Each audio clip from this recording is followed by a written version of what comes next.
ಸುಳ್ಯದ ತಹಶೀಲ್ದಾರರಾದ ಶ್ರೀಮತಿ ಮಂಜುಳಾ ಇವರಿಂದ ರಾಷ್ಟ್ರಧ್ವಜ ಗೌರವ ಯಾತ್ರೆ ಉದ್ಘಾಟನೆಗೊಂಡು ಇದೀಗ ನಿಮ್ಮೂರಿಗೂ ತಲುಪಿತು. ಹಾಗೆಯೇ ಕಡಬದ ಉದ್ಘಾಟನಾ ಕಾರ್ಯಕ್ರಮದ ಅಧ್ಯಕ್ಷತೆಯನ್ನು ಕಡಬ ತಾಲೂಕಿನ ತಹಶೀಲ್ದಾರರಾದ ಶ್ರೀ ಪ್ರಭಾಕರ ತಂಡೂರು ವಹಿಸಲಿದ್ದಾರೆ.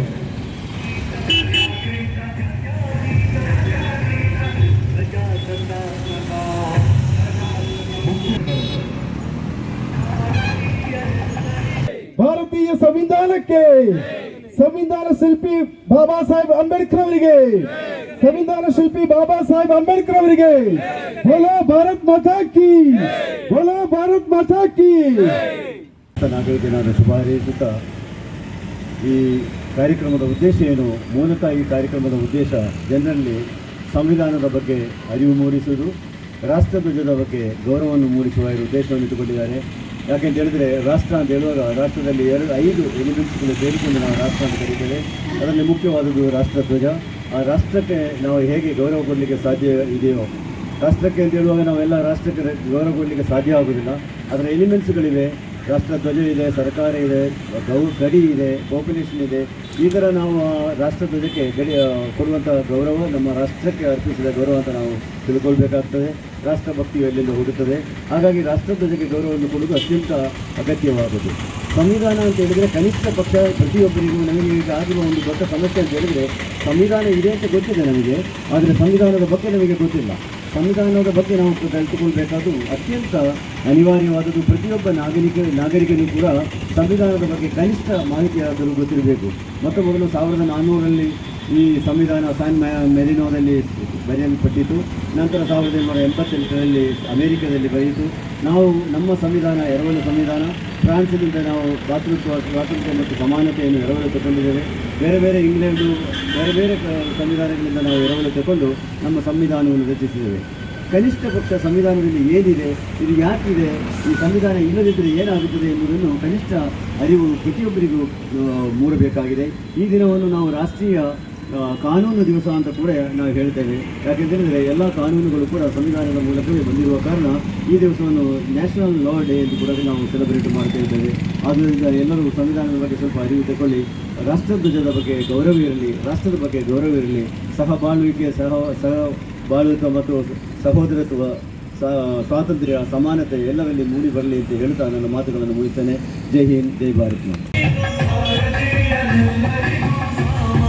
ಹಾಗೆ ಗೌರವ ಸೂಚಿತರಾಗಿ ಧ್ವಜಾರೋಹಣ ಕ್ರಮದ ಸಂಚಾಲಕರು ಮತ್ತು ಮಾಜಿ ಸೈನಿಕರು ನಿವೃತ್ತ ಪ್ರಾಂಶುಪಾಲರು ಆದ ಶ್ರೀ ಮ್ಯಾಥ್ಯೂ ಗುರುಗಳು ಉಳಿದಿದ್ದಾರೆ.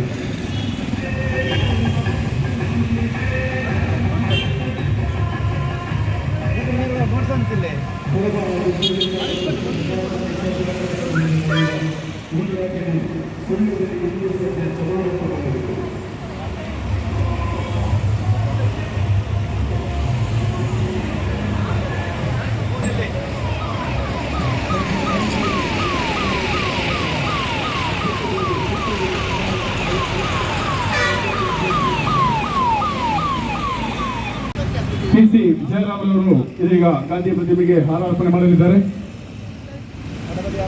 ಕಡಬದ ಪ್ರಜಾಧ್ವನಿ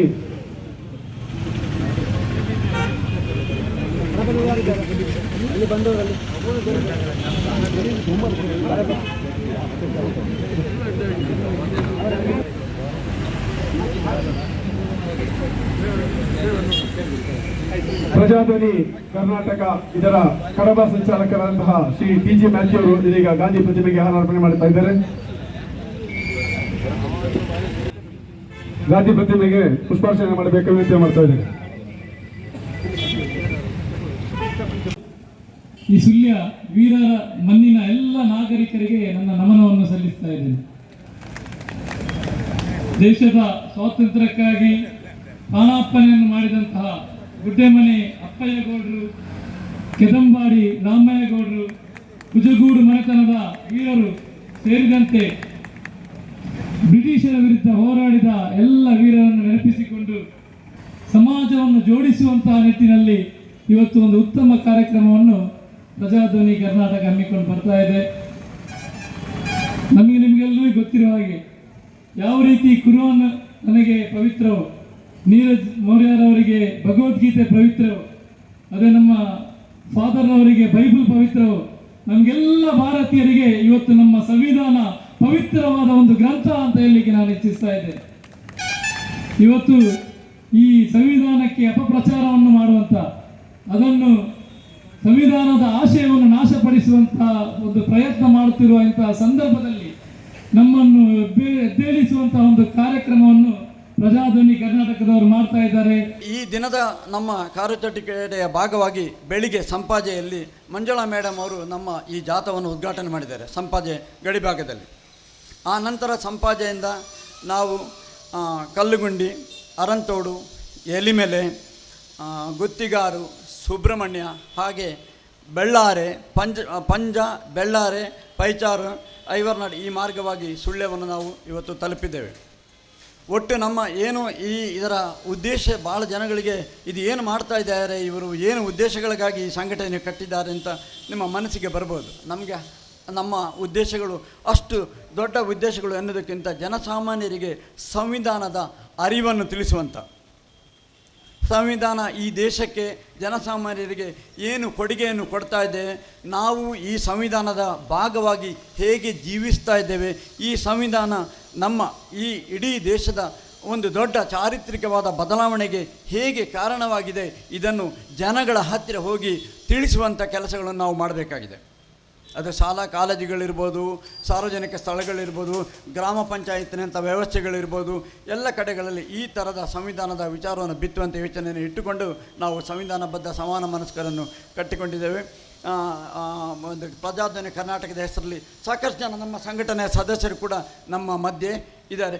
ಎಲ್ಲ ವಲಯದಿಂದ ನಾವು ಈ ಸಂಘಟನೆ ಎಲ್ಲರಿಗೂ ಮುಕ್ತವಾಗಿದೆ, ಎಲ್ಲರಿಗೆ ಮುಕ್ತವಾಗಿದೆ, ಎಲ್ಲ ರಾಜಕೀಯ ಪಕ್ಷಗಳಿಗೆ ಮುಕ್ತವಾಗಿದೆ.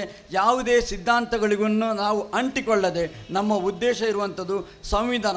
ನಾವು ವೈಯಕ್ತಿಕವಾಗಿ ಯಾವ ಧರ್ಮವನ್ನು, ಪಕ್ಷವನ್ನು, ಜಾತಿಯನ್ನು ಹೊಂದಿರ್ಬೋದು, ಆದರೆ ಸಂವಿಧಾನ ಎನ್ನುವಂಥದ್ದು ಒಂದು ದೇಶದ ಧರ್ಮ, ಸಂವಿಧಾನವೇ ನಮ್ಮ ಧರ್ಮ ಎನ್ನುವ ಉದ್ದೇಶದಿಂದ ಈ ಒಂದು ಸಂಘಟನೆಯನ್ನು ನಾವು ನನ್ನ ಮಾತುಗಳನ್ನು ಮುಗಿಸ್ತಿದ್ದೇನೆ. ನಮಸ್ಕಾರಗಳು. ವೇದಿಕೆ ಮೇಲೆ ಆಸೀನರಾಗಿರುವಂಥ ಎಲ್ಲ ಧರ್ಮಗುರುಗಳಿಗೆ, ಈ ಊರಿನ ಎಲ್ಲ ಸಮಾಜಮುಖಿ ಬಂಧುಗಳಿಗೆ ಹಾಗೂ ವೇದಿಕೆಯ ಮುಂಭಾಗದಲ್ಲಿರುವಂಥ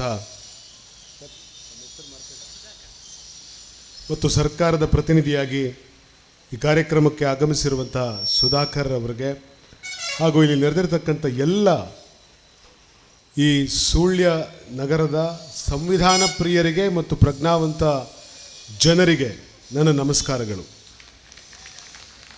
ಪ್ರೀತಿಯ ಬಂಧುಗಳೇ, ಸಂವಿಧಾನ ಈ ಒಂದು ಅದ್ಭುತವಾದಂಥ ಒಂದು ಕೃತಿ, ಒಂದು ಗ್ರಂಥ.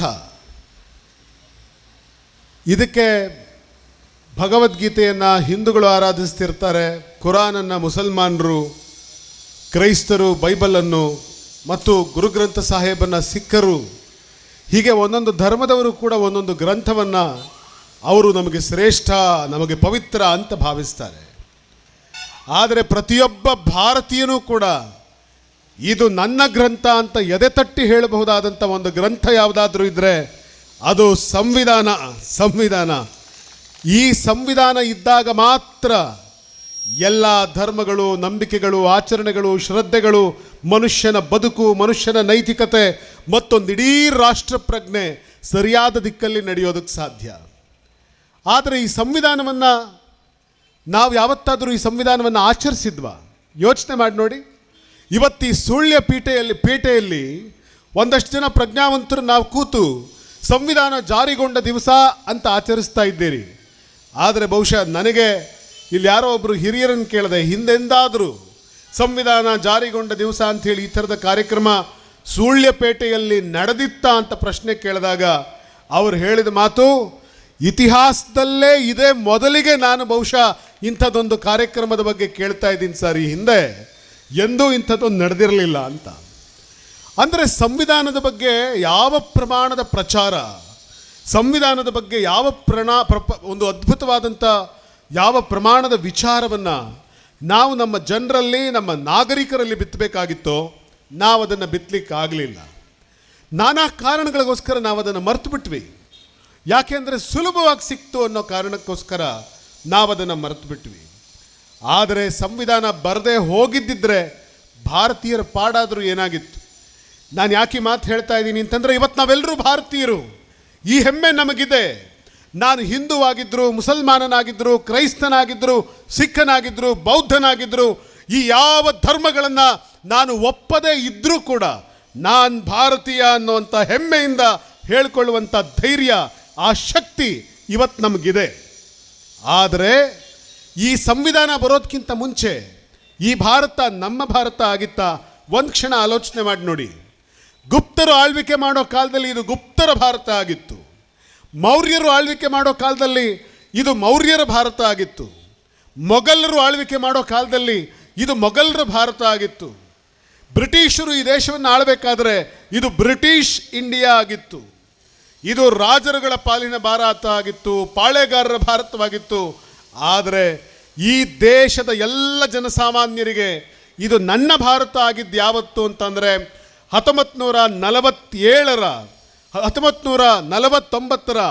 26 ನವೆಂಬರ್ ತಾರೀಕಿನಂದು ಪಾರ್ಲಿಮೆಂಟಿನಲ್ಲಿ ನಿಂತು ಪಂಡಿತ್ ನೆಹರೂರವರು, ಅವರ ಜೊತೆಗೆ ಸರ್ದಾರ್ ಪಟೇಲ್ರು, ಕೃಪಲಾನಿಯವರು, ಅದೇ ಥರದಲ್ಲಿ ಅವತ್ತು ಮೌಲಾನಾ ಆಜಾದರು, ಅವತ್ತು ಇಂಥ ಎಲ್ಲ ಮಹನೀಯರು ಒಟ್ಟಿಗೆ ನಿಂತು ಅವತ್ತು ಎದ್ದು ಒಂದು ಮಾತು ಹೇಳ್ತಾರೆ. ಬಾಬಾ ಸಾಹೇಬ್ ಅಂಬೇಡ್ಕರ್ ಕೊಟ್ಟಂಥ ಈ ಭವ್ಯವಾದಂಥ ಗ್ರಂಥವನ್ನು ಹಿಡಿದು ಇದು ನಮ್ಮ ಸಂವಿಧಾನ ಅಂತ ಘೋಷಿಸಿದ ದಿವಸ.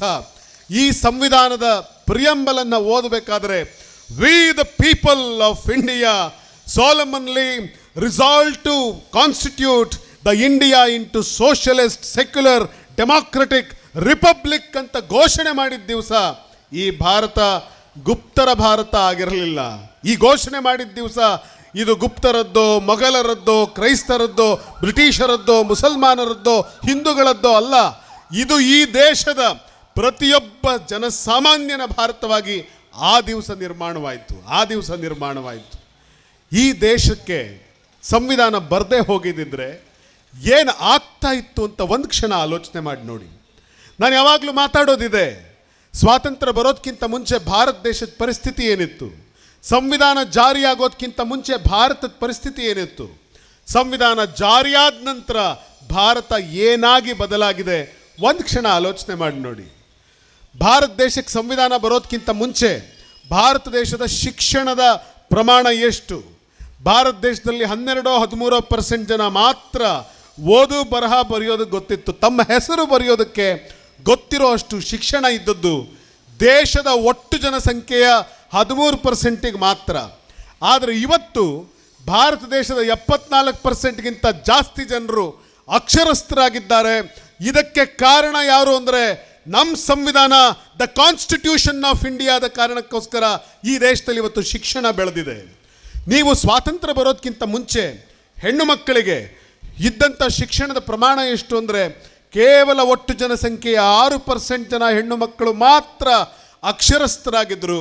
ಆದರೆ ಇವತ್ತು ಭಾರತ ದೇಶದ 68% ಜನ ಹೆಣ್ಣು ಮಕ್ಕಳು ವಿದ್ಯಾವಂತರಾಗಿದ್ದಾರೆ, ಡಾಕ್ಟರ್ಗಳಾಗಿದ್ದಾರೆ, ಇಂಜಿನಿಯರ್ಗಳಾಗಿದ್ದಾರೆ, IAS KS ಅಂತಂದರೆ ಅದಕ್ಕೆ ಕಾರಣ ಭಾರತ ದೇಶದ ಸಂವಿಧಾನ, ಭಾರತ ದೇಶದ ಕಾನ್ಸ್ಟಿಟ್ಯೂಷನಿನ ಕಾರಣಕ್ಕೋಸ್ಕರ ಮಹಿಳೆಯರೊಳಗಡೆ ಇವತ್ತು ಅಕ್ಷರಸ್ಥರ ಸಂಖ್ಯೆ ಜಾಸ್ತಿ ಆಯಿತು. ಭಾರತಕ್ಕೆ ಸ್ವಾತಂತ್ರ್ಯ ಬಂದಾಗ ಒಟ್ಟು ಇಡೀ ಭಾರತ ದೇಶದ ಜನಸಂಖ್ಯೆಯೊಳಗಡೆ ನೀವು ನೋಡಿದ್ರೆ ಹ್ಯೂಮನ್ ಲೈಫ್ ಎಕ್ಸ್ಪೆಕ್ಟೆನ್ಸಿ ರೇಟ್ ಅಂತ ಕರೀತಾರೆ. ಅಂದರೆ ಒಂದು ಮಗು ಹುಟ್ಟಿದ್ರೆ ಆ ಮಗು ಎಷ್ಟು ವರ್ಷ ಬದುಕ್ತಾನೆ ಅನ್ನೋದಕ್ಕೆ ಲೈಫ್ ಎಕ್ಸ್ಪೆಕ್ಟೆನ್ಸಿ ಅಂತ ಕರೀತಾರೆ.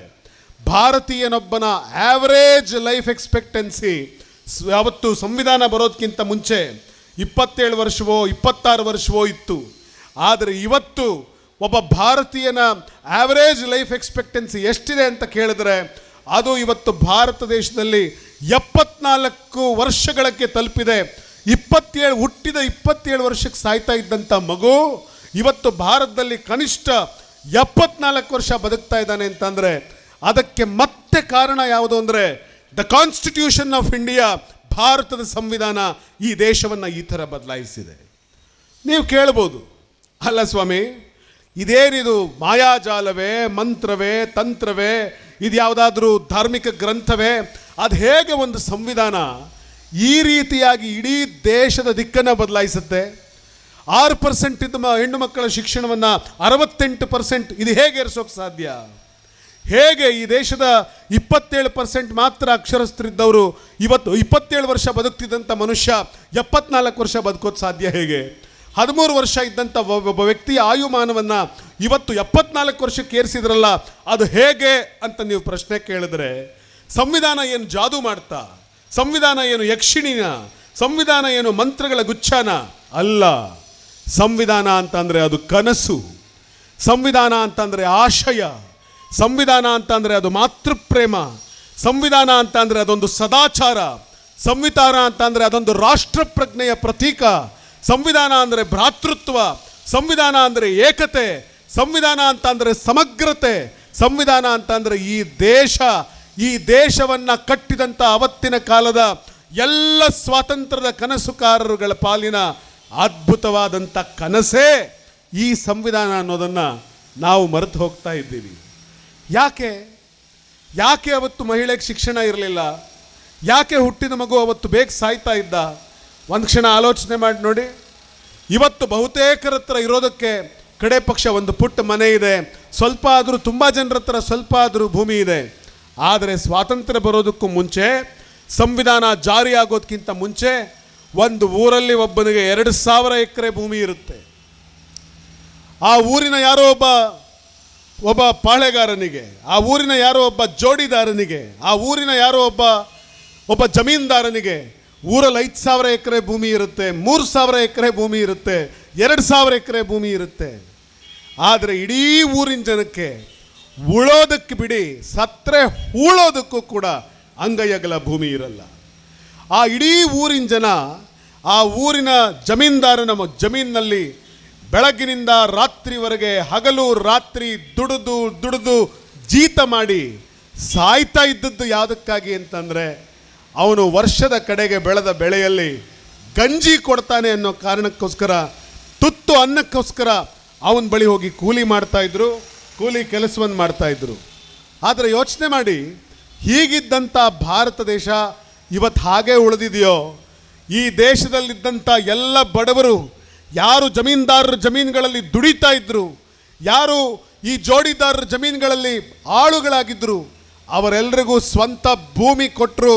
ಉಳುವವರೇ ಭೂಮಿ ಒಡೆಯ ಅನ್ನುವ ಘೋಷಣೆ ಮಾಡಿದ್ರು ಅಂತಂದರೆ, ಆ ಘೋಷಣೆ ಹಿಂದೆ ಇದ್ದಂಥ ಆಶಯ ನಾವೆಲ್ಲರೂ ಕೂಡ ಸಮಾನವಾಗಿ ಬಾಳಬೇಕು ಅಂತ ಹೇಳಿದಂಥ ಇದೇ ಸಂವಿಧಾನದ ಆಶಯ ಅನ್ನೋದನ್ನು ನಾವು ಯಾರೂ ಕೂಡ ಮರಿಬಾರದು. ಹೀಗೆ ಸಂವಿಧಾನ ಬಡವರಿಗೆ ಭೂಮಿ ಕೊಡಿಸ್ತು. ಸಂವಿಧಾನ ಬಡವರಿಗೆ ಭೂಮಿ ಕೊಡಿಸಿದ್ರಿಂದ ಆತ ತನ್ನ ಸ್ವಂತ ಭೂಮಿಯಲ್ಲಿ ದುಡಿಯೋಕೆ ಶುರು ಮಾಡ್ದ. ಆತ ದುಡಿದಿದ್ದರಿಂದ ಆತ ತನ್ನ ಅನ್ನವನ್ನು ಬೆಳೆದ, ತನ್ನ ಮಕ್ಕಳಿಗೆ ಅನ್ನವನ್ನು ತಿನ್ನಿಸ್ದ.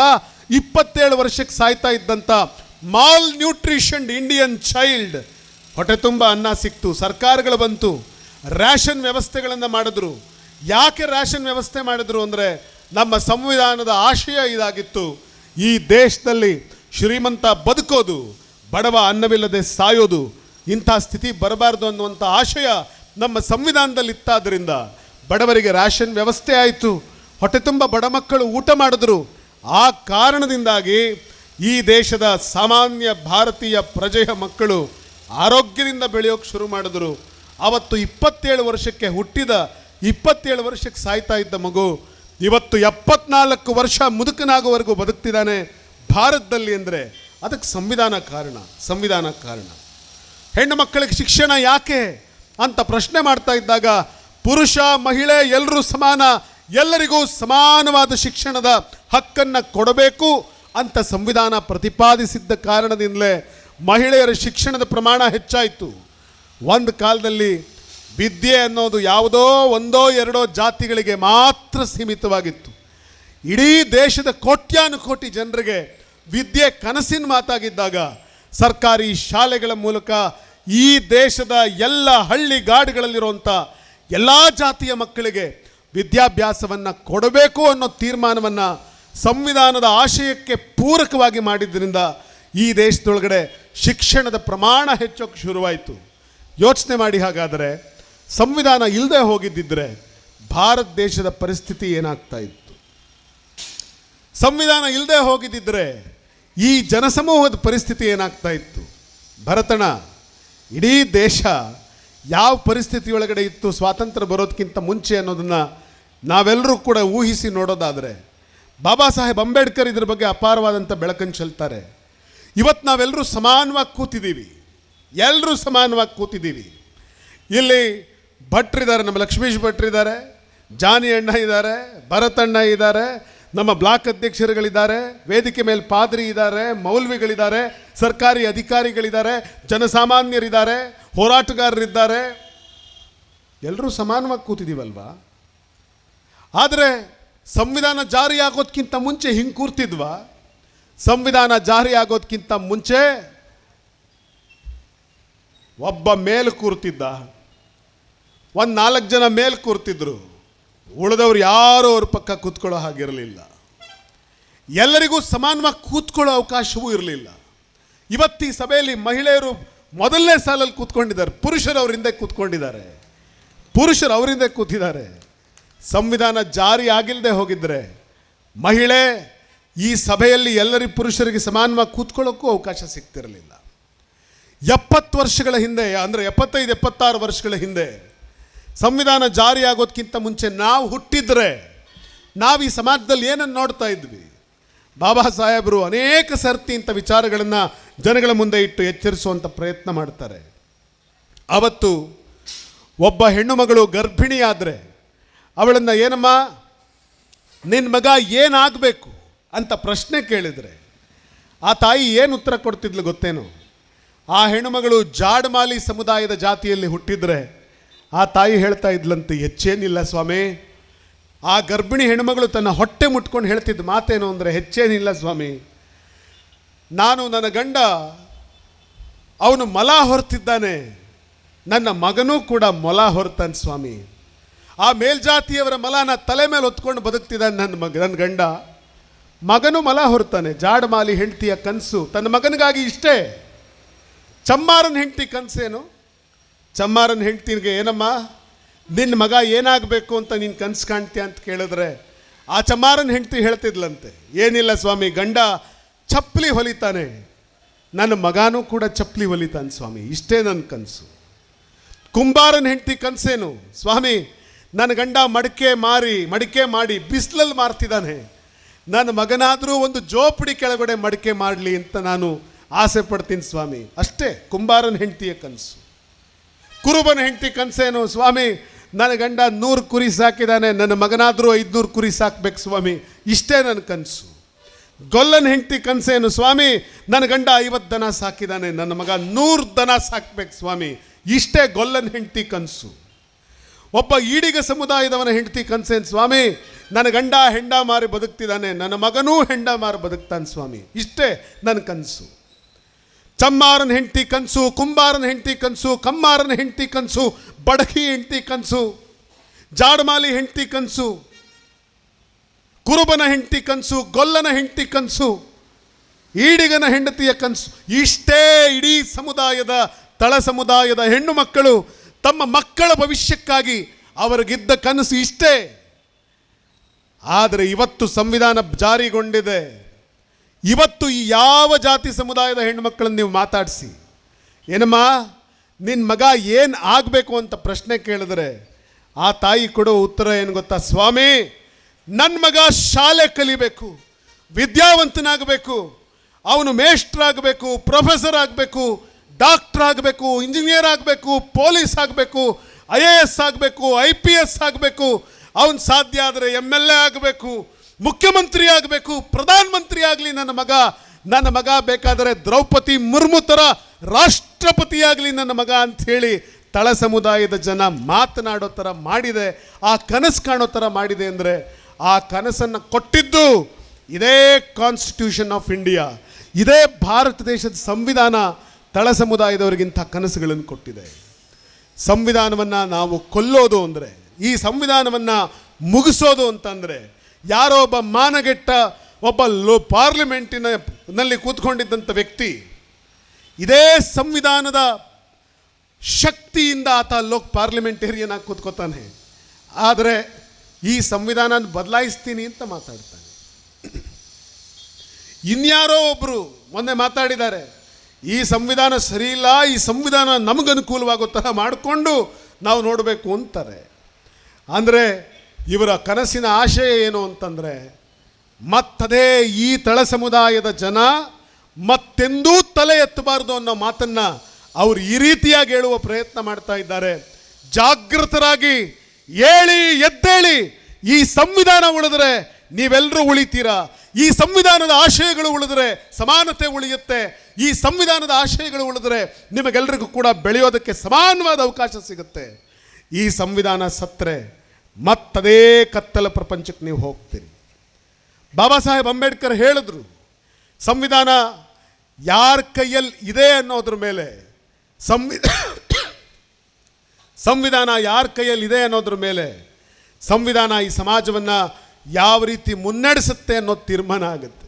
ಏನು ಹಾಗಂದರೆ, ಸಂವಿಧಾನ ಒಳ್ಳೆಯದೂ ಅಲ್ಲ, ಸಂವಿಧಾನ ಕೆಟ್ಟದ್ದೂ ಅಲ್ಲ. ಆದರೆ ಸಂವಿಧಾನವನ್ನು ನಡೆಸುವ, ಆ ಸಂವಿಧಾನಿಕ ಅಧಿಕಾರವನ್ನು ಚಲಾಯಿಸುವಂಥ ಆ ಒಂದು ಅಧಿಕಾರವನ್ನು ನೀವು ಯಾರಿಗೆ ಕೊಡ್ತೀರಾ ಅನ್ನೋದ್ರ ಮೇಲೆ ಈ ಸಂವಿಧಾನ ಒಳ್ಳೆಯದು ಅಥವಾ ಕೆಟ್ಟದ್ದು ಆಗುತ್ತೆ ಅಂತ ಅಂಬೇಡ್ಕರ್ ಹೇಳ್ತಾರೆ. ಏನು ಹಾಗಂದರೆ, ನಿಮಗೆ ಸರಳವಾಗಿ ಅರ್ಥ ಆಗೋ ಥರ ಹೇಳಬೇಕು ಅಂದರೆ, ಸಂವಿಧಾನ ಬೆಂಕಿ ಇದ್ದ ಹಾಗೆ. ಬೆಂಕಿ ಒಳ್ಳೆಯದಾ, ಬೆಂಕಿ ಕೆಟ್ಟದಾ? ಪತ್ರಕರ್ತ ಸ್ನೇಹಿತರಿದ್ದೀರಿ, ಮಾಧ್ಯಮದ ಮಿತ್ರರಿದ್ದೀರಿ. ಬೆಂಕಿ ಕೆಟ್ಟದಾ, ಬೆಂಕಿ ಒಳ್ಳೆಯದಾ ಅಂದರೆ ಉತ್ತರ ಏನು? ಬೆಂಕಿ ಒಳ್ಳೆಯದೂ ಅಲ್ಲ, ಬೆಂಕಿ ಕೆಟ್ಟದೂ ಅಲ್ಲ. ಆದರೆ ಆ ಬೆಂಕಿ ಯಾರ ಕೈಲಿ ಸಿಗುತ್ತೆ ಅನ್ನೋದರ ಮೇಲೆ ಬೆಂಕಿ ಒಳ್ಳೆಯದೋ ಬೆಂಕಿ ಕೆಟ್ಟದೋ ಅನ್ನೋದು ತೀರ್ಮಾನ ಆಗುತ್ತೆ. ಬೆಂಕಿ ನಿಮ್ಮಮ್ಮನ ಕೈಗೆ ಸಿಕ್ಕರೆ, ನಮ್ಮ ತಾಯಿ ಕೈಲಿ ಸಿಕ್ಕರೆ, ಹಸಿದಿರುವಂಥ ಮಕ್ಕಳಿಗೆ ಅಮ್ಮ ಅನ್ನ ಬೇಯಿಸೋದಕ್ಕೆ ಅದನ್ನು ಒಲೆಯಲ್ಲಿಟ್ಟು ಉರಿಸ್ತಾಳೆ. ಅನ್ನ ಆಗಿ ಅದು ನಮ್ಮ ಹಸಿವನ್ನು ನೀಗುತ್ತೆ ಆ ಬೆಂಕಿ. ಅದೇ ಬೆಂಕಿ ಕತ್ತಲಾದಾಗ ಇನ್ನೊಬ್ಬ ಸಜ್ಜನ ವ್ಯಕ್ತಿಯ ಕೈಲಿದ್ದರೆ ಅವನು ಹಣತೆ ಉರಿಸಿ ಆ ಬೆಂಕಿಯಿಂದ ಬೆಳಕನ್ನು ಸೃಷ್ಟಿ ಮಾಡಿ ಕತ್ತಲಾಗಿದ್ದ ಕೋಣೆಗೆ ಬೆಳಕನ್ನು ತಂದು ಅಲ್ಲಿ ಬೆಳಕು ವಿರಾಜಿಸುವಂತೆ ಮಾಡ್ತಾನೆ.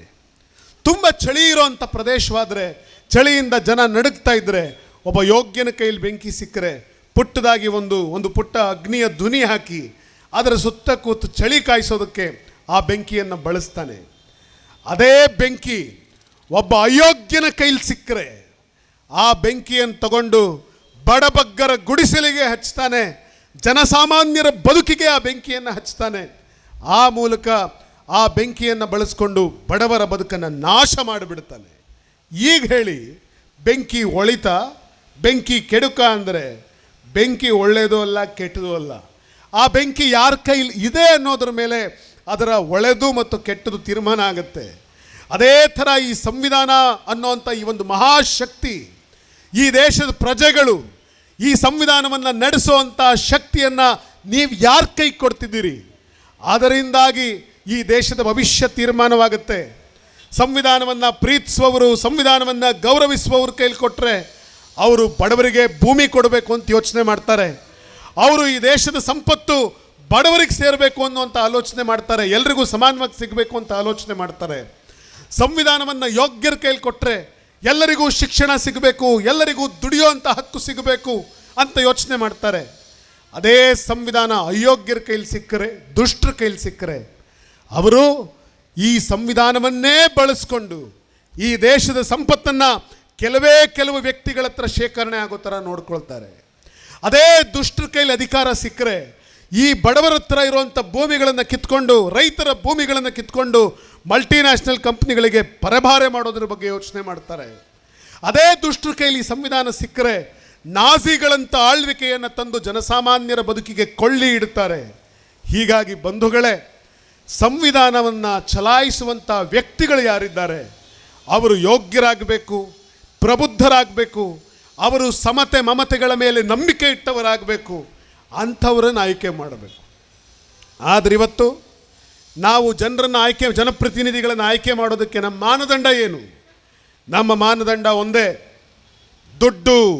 ಎಷ್ಟು ದೊಡ್ಡ ಕಾರಲ್ಲಿ ಬರ್ತಾನೆ, ಎಷ್ಟು ದುಡ್ಡು ಮಡಗಿದ್ದಾನೆ, ಎಷ್ಟು ದುಡ್ಡು ಚುನಾವಣೆ ಖರ್ಚು.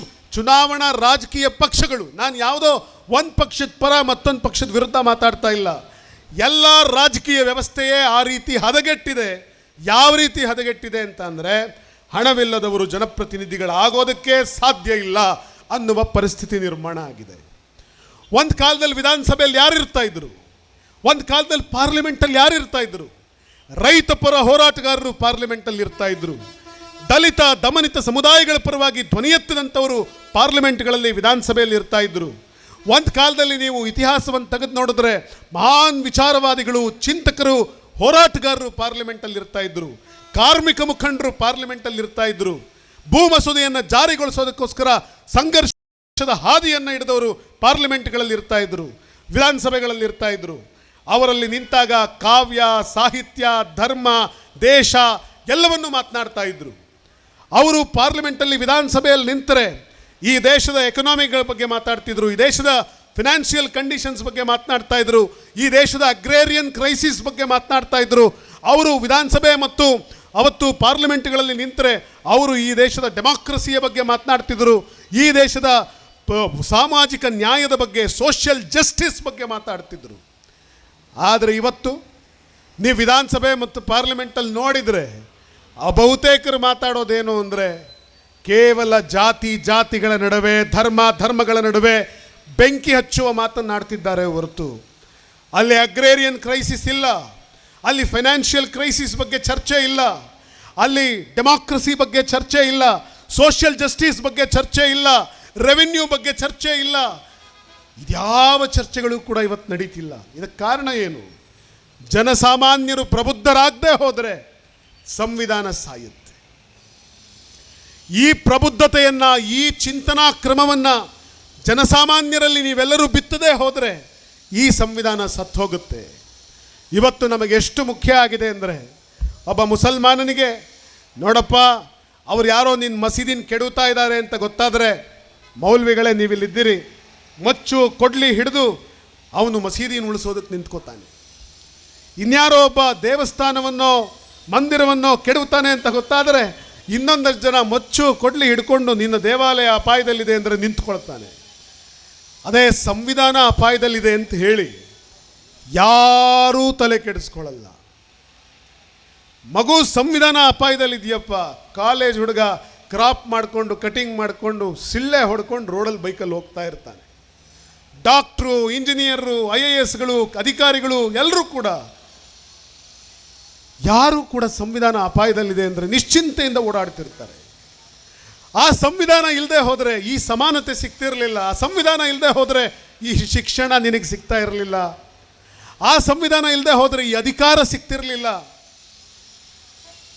ಇದೆಲ್ಲವನ್ನು ಕೊಟ್ಟ ಸಂವಿಧಾನ ಅಪಾಯದಲ್ಲಿದೆ. ಆ ಮಗುಗೆ ಅರ್ಥ ಆಗ್ತಿಲ್ಲ. ಕಾರಣ ಏನು? ನಮ್ಮ ಮನೆಯಲ್ಲಿ ಅಮ್ಮ ಅಪ್ಪ ಎದ್ದ ತಕ್ಷಣ ಮಗ ದೇವ್ರ ಫೋಟೋ ನೋಡು, ಕೈ ಮುಗಿ ಅಂತ ಹೇಳ್ಕೊಟ್ರು. ಇನ್ಯಾರೋ ಒಬ್ಬ ತಾಯಿ, ಒಬ್ಬ ಮುಸಲ್ಮಾನನ ತಾಯಿ, ಮಗು ನೀನು ದುವಾ ಮಾಡು, ಕುರಾನ್ ಓದು ಅಂತ ಹೇಳ್ಕೊಟ್ರು. ಕ್ರೈಸ್ತನ ತಾಯಿ, ಮಗು ನೀನು ಪ್ರೇಯರ್ ಮಾಡು, ಬೈಬಲ್ ಓದು ಅಂತ ಹೇಳ್ಕೊಟ್ರು. ಆದರೆ ಇನಾಯತ್ ಅಲಿಯವರೇ, ಈ ದೇಶದ ಪ್ರತಿಯೊಬ್ಬ ಪ್ರಜೆಗೂ ಕೂಡ ತಾಯಿ ತಂದೆಯರು ಹೇಳಬೇಕಿರುವಂಥ ಒಂದು ಮಾತೇನು ಅಂದರೆ, ಮಗು ಈ ಸಂವಿಧಾನದ 4 ಪುಟ ಎದ್ದ ಮೇಲೆ ಒಂದು ಸರ್ತಿ ತಿರುವಾಕಪ್ಪ, 4 ಪುಟ ತಿರುವಾಕೋ ಸಂವಿಧಾನದ್ದು ಅನ್ನುವ ಮಾತನ್ನು ಪ್ರತಿ ತಾಯಿ ತಂದೆಯರು ಹೇಳಬೇಕು, ಶಿಕ್ಷಕರುಗಳು ಹೇಳಬೇಕು. ಆಗ ಸಂವಿಧಾನ ಉಳಿಯುತ್ತೆ, ಆಗ ಸಂವಿಧಾನ ಏನು ಅಂತ ಪ್ರತಿಯೊಬ್ಬನಿಗೂ ಅರ್ಥ ಆಗುತ್ತೆ. ಈ ಸಾಂವಿಧಾನಿಕ ಮೌಲ್ಯಗಳನ್ನು ಜನಸಾಮಾನ್ಯರಿಗೆ ತಿಳಿಸದೆ ಹೋದರೆ ಸಂವಿಧಾನ ಉಳಿಯೋದಿಲ್ಲ. ಮತ್ತು ಕೆಲವರು ಅಪಪ್ರಚಾರ ಮಾಡೋದಿದೆ, ಭಾರತದ ಸಂವಿಧಾನ ಸರಿ ಇಲ್ಲ. ಯಾತಕ್ಕೆ ಸರಿ ಇಲ್ಲ ಅಂತ ಅಪಪ್ರಚಾರ ಮಾಡ್ತಿದ್ದಾರೆ ಅಂದರೆ, ಅವರು ಹೇಳ್ತಾರೆ ಈ ಸಂವಿಧಾನದಿಂದ ಭಾಳಷ್ಟು ಅನ್ಯಾಯ. ಏನು ಅನ್ಯಾಯ ಆಗ್ತಿದೆ ಅಂತ ನೀವು ಕೇಳಿದರೆ ಅವ್ರು ಹೇಳ್ತಾರೆ, ಅವ್ರಿಗಿರುವಂಥ ಅತ್ಯಂತ ದೊಡ್ಡ ಸಿಟ್ಟೇನು ಸಂವಿಧಾನದ ಬಗ್ಗೆ ಅಂದರೆ, ರಿಸರ್ವೇಷನ್ ಕೊಟ್ಟಿದೆ ಸಂವಿಧಾನ. ದುರ್ಬಲ ವರ್ಗದವರಿಗೆ ರಿಸರ್ವೇಷನ್ ಕೊಟ್ಟಿದೆ ಸಂವಿಧಾನ. ಅವ್ರು ಹೇಳ್ತಾರೆ, ನೋಡಿ ನನ್ನ ಮಗ 94 ಮಾರ್ಕ್ಸ್ ತಗೊಂಡ, ಇವನಿಗೆ ಮೆಡಿಕಲ್ ಸೀಟ್ ಸಿಗಲಿಲ್ಲ. ಆದರೆ ಆ ಕೇರಿಲಿ ಹುಟ್ಟಿರೋನ ಮಗ ಅವನು 78% 80% ತಗೊಂಡು ಬಿಟ್ಟ, ಅವನಿಗೆ ಮೆಡಿಕಲ್ ಸೀಟ್ ಸಿಕ್ತಲ್ಲ. ಇದು ಅನ್ಯಾಯ ಅಲ್ವೇ? ಜಾಸ್ತಿ ಮಾರ್ಕ್ ತೊಗೊಂಡು ಅವನಿಗೆ ಸೀಟ್ ಕೊಡಬೇಕಿತ್ತಲ್ವೇ, ಅವನಿಗೆ ಕೊಡಲಿಲ್ಲ ಅಂತ ಹೇಳಿ ಸಮಾಜದೊಳಗಡೆ ಈ ಥರದ ವಾದಗಳನ್ನು ಬಿತ್ತುವಂಥ ಪ್ರಯತ್ನ ಮಾಡ್ತಾರೆ. ಒಂದು ಕ್ಷಣ ಆಲೋಚನೆ ಮಾಡಿ ನೋಡಿ, ಮನೇಲಿ 4 ಜನ ಮಕ್ಕಳಿರ್ತಾರೆ. ಆ ತಾಯಿ 4 ಜನರನ್ನು ಸಮಾನವಾಗಿ ನೋಡ್ಬೇಕು ತಾನೆ, 4 ಜನರಿಗೆ ಸಮಾನವಾಗಿ ಅನ್ನ ಬಡಿಸ್ಬೇಕು ತಾನೆ. ಮೀನು ಸಾರು ಮಾಡಿದ್ರೆ 4 ಜನಕ್ಕೆ ಸಮಾನವಾಗಿ ಮೀನಿನ ತುಂಡು ಬಡಿಸ್ಬೇಕು ತಾನೆ. ಬೇಳೆ ಸಾರು ಮಾಡಿ ತುಪ್ಪ ಹಾಕೋದಾದರೆ 4 ಜನ ಮಕ್ಕಳಿಗೆ ಸಮಾನವಾಗಿ 1 ಸ್ಪೂನ್ ತುಪ್ಪ ಹಾಕ್ಬೇಕು ತಾನೆ. ಆ ತಾಯಿ ಏನು ಮಾಡ್ತಿದ್ದಾಳೆ ಅಂತಂದರೆ, ಮೊದಲ 3 ಮಕ್ಕಳಿಗೆ ಸಮಾನವಾಗಿ ಅನ್ನ ಬಡಿಸ್ತಾಳೆ, 4ನೇ ಮಗನಿಗೆ 1 ಸೌಟ್ ಜಾಸ್ತಿ ಬಡಿಸ್ತಾಳೆ. ಮೊದಲ 3 ಮಕ್ಕಳಿಗೆ 1 ಪೀಸ್ ಮೀನು ಹಾಕ್ತಾಳೆ, ಆದರೆ ಆ ಕಡೆಯ ಮಗನಿಗೆ 2 ಪೀಸ್ ಮೀನು ಹಾಕ್ತಾಳೆ. ಮೊದಲ 3 ಮಕ್ಕಳಿಗೆ 1 ಸ್ಪೂನ್ ತುಪ್ಪ ಹಾಕ್ತಾಳೆ, ಆ ಕಡೆಯ ಮಗನಿಗೆ 2 ಸ್ಪೂನ್ ತುಪ್ಪ ಹಾಕ್ತಾಳೆ. ಆದರೆ ಯಾಕೆ ಆ ತಾಯಿ ಆ ಥರ ಮಾಡ್ತಿದ್ದಾಳೆ ಅಂತಂದರೆ, ಆ ಕಡೆ ಮಗ ಅಂಗವಿಕಲನಾಗಿ ಹುಟ್ಟುಬಿಟ್ಟಿದ್ದಾನೆ. ತಾಯಿ ಈ ಗಟ್ಟಿಯಾಗಿ ಮುಟ್ಟಾಗಿರುವಂಥ, ಬೀದಿ ತುಂಬ ಆಡ್ತಾ ಇರುವಂಥ, ಓಡ್ತಾ ಇರುವಂಥ ಈ ಮಕ್ಕಳಿಗೆ ಸಮಾನವಾಗಿ ಊಟ ಕೊಟ್ಟೋದಕ್ಕಿಂತಲೂ 1 ತುತ್ತು ಜಾಸ್ತಿಯನ್ನು ಆ ದುರ್ಬಲ ಶಿಶುವಿಗೆ ಕೊಡ್ತಾ ಇದ್ದಾಳೆ. ಯಾತಕ್ಕಾಗಿ ಆ ದುರ್ಬಲ ಮಗುವಿಗೆ ಜಾಸ್ತಿ ಕೊಡ್ತಾಳೆ ಅಂತಂದರೆ, ನನ್ನ ಈ ಮಗನೂ ಕೂಡ ಆ ಬೇರೆ 3 ಮಕ್ಕಳ ಥರ ಸಮಾನವಾಗಿ ತಿಂದುಂಡು ಬಲಿಷ್ಠರಾಗಿ ಗಟ್ಟಿಮುಟ್ಟಾಗಿ ಅವನು ಓಡಾಡಲಿ ಅಂತ ಹೇಳಿ ಆ ದುರ್ಬಲನಾದ ಮಗನಿಗೆ, ಅಂಗವಿಕಲಾದ ಮಗನಿಗೆ ಅವಳು ಸ್ವತಃ ತಾನೇ 1 ತುತ್ತು ಜಾಸ್ತಿ ಹಾಕ್ತಾಳೆ. ಬೇರೆ 3 ಮಕ್ಕಳಿಗೆ ನೀನು ಊಟ ಮಾಡಪ್ಪ ಅಂತ ತಟ್ಟೆಗೆ ಹಾಕಿಕೊಟ್ರೆ, ಆ ಕಡೆ ಮಗನ ಹತ್ರ ತಾಯಿ ತಾನೇ ಹೋಗಿ, ಅಮ್ಮ ನನ್ನ ಕೈಲಿ ಆಗಲ್ಲ ಅಂತ ಮಗು ಹಠ ಮಾಡಿದ್ರು ಕೂಡ ಬಲವಂತವಾಗಿ ಆ ಮಗನಿಗೆ ಆ ತಾಯಿ ತುತ್ತಿಟ್ಟು ತಿನ್ನಿಸ್ತಾಳೆ. ಇಲ್ಲ ಮಗು, ನೀನು ತಿನ್ನಬೇಕು. ಯಾಕೆ? ನೀನು ಕೂಡ ಆ ಮಕ್ಕಳ ಥರ ಗಟ್ಟಿಯಾಗಿ ಓಡಾಡಬೇಕು ಅಂತ. ಯೋಚನೆ ಮಾಡಿ. ಹಾಗಾದರೆ ಈ ತಾಯಿ ಮಾಡ್ತಿರೋದು ಅಪರಾಧನ? ಈ ತಾಯಿ ಮಾಡ್ತಿರೋದು ತಪ್ಪ? ಸಂವಿಧಾನ ಮೀಸಲಾತಿ ಕೊಟ್ಟಿದ್ದು ಇದೇ ಕಾರಣಕ್ಕೋಸ್ಕರ. ಇವರೆಲ್ಲರೂ ಕೂಡ 100 ವರ್ಷಗಳಿಂದ ಭೂ ಒಡೆಯರಾಗಿದ್ರಪ್ಪ. ಇವರೆಲ್ಲರೂ 100 ಸಾವಿರಾರು ವರ್ಷಗಳಿಂದ ಶಿಕ್ಷಣ ಪಡ್ಕೊಂಡಿದ್ರು ಕಣಪ್ಪ. ಆದರೆ ಈ ಯಾವುದೋ ಕೆಲ ಜಾತಿಯ ಜನ ಸಾವಿರಾರು ವರ್ಷದಿಂದ ಇವರು ಒದ್ರೆ ಒದಿಸ್ಕೊಂಡ್ರು, ಉಗಿದ್ರೆ ಉಗಿಸ್ಕೊಂಡ್ರು. ದೇವಾಲಯಕ್ಕೆ ಪ್ರವೇಶ ಇಲ್ಲ, ನದಿಗಳಲ್ಲಿ ನೀರು ಮುಟ್ಟೋ ಹಾಗಿಲ್ಲ, ಬಾವಿಯಲ್ಲಿ ನೀರು ಕುಡಿಯೋ ಹಾಗಿಲ್ಲ, ಸಾಮಾಜಿಕ ಮರ್ಯಾದೆ ಇಲ್ಲ, ಶಾಲೆಗೆ ಪ್ರವೇಶ ಇಲ್ಲ, ಶಿಕ್ಷಣ ಇಲ್ಲ. ಹಾಗಿದ್ದ ಮಕ್ಕಳಿಗೆ ಸಂವಿಧಾನ ಹೇಳ್ತು ಇವರಿಗೆ ನಾವು ಸಹಾಯ ಮಾಡಬೇಕು ಅಂತ ಹೇಳಿ ಆ ದುರ್ಬಲ ವರ್ಗದವರಿಗೆ ಮೀಸಲಾತಿಯನ್ನು ಕೊಡ್ತು. ಆದರೆ ಈ ಊರೊಳಗಡೆ ಒಬ್ಬ ಇರ್ತಾನೆ, ಅವನೇನು ಅಂತಂದರೆ, ನೋಡು ನಿಮ್ಮಮ್ಮ ಸರಿ ಇಲ್ಲ, ಅವಳು ನಿನಗೇ ನಿಮ್ಮ 3 ಜನಕ್ಕೆ ಒಂಥರ ಮಾಡ್ತಿದ್ದಾಳೆ. ಆ ಕಡೆ ಮಗನಿಗೆ ನೋಡು 1 ಸೌಟ್ ಜಾಸ್ತಿ ತುಪ್ಪ ಹಾಕ್ತಾಳೆ. ಆ ಕಡೆ ಮಗನಿಗೆ ನೋಡು 1 ಮೀನು ಜಾಸ್ತಿ ಕೊಡ್ತಾ ಇದ್ದಾಳೆ.